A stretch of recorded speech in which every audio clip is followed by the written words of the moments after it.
ඉතුලියා පැබිලි ciao හදන්ඩ යන්නේ වැස්සේ.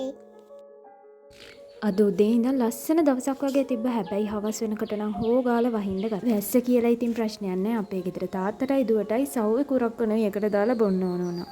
සව් ටික හොඳට හොදලා පහු කිරෙන් තැම්මෙන්න ලිපෙති. ඇත්තටම ඉතින් මං කම්මැලිකමේ හැදුවේ. හැබැයි ඉතින් ඒක රසම රසට ආවා. ඊට පස්සේ කුරක් කනුයි සීනි ලුණු ටිකකුයි එකතු කරලා චුට්ටක් කලවම් කරා. අපේ ගෙදර ඉතින් චූටි මැනික හිතාගෙන ඉන්නේ වැහි අන්ධකාරයට රෑ වේගනයි එන්නේ කියලා. සව් කියන්නේ ඉතින් හරි ලේසියෙන් හදාගන්න පුළුවන් රසම රස බීමක් නේ. ඇඟේ උෂ්ණය අඩු වෙන්න, ඇඟ නිවෙන්න බොන රසම රස බීමක් තමයි ඉතින් වැස්ස දවසට නම් නොබිව්වට කමන්නේ. මේ වැස්සේ තාත්තට පිස්සුත් මන්ද සව් බොන්න නේද?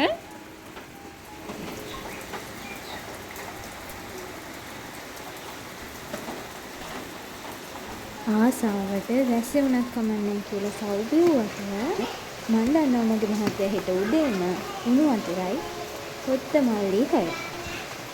ඕකේ.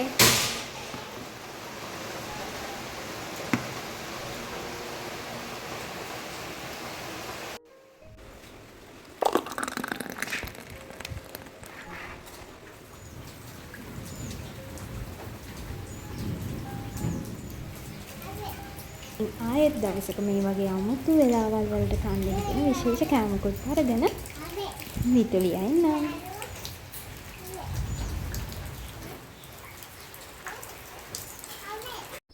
මිතුලියා ෆැමිලි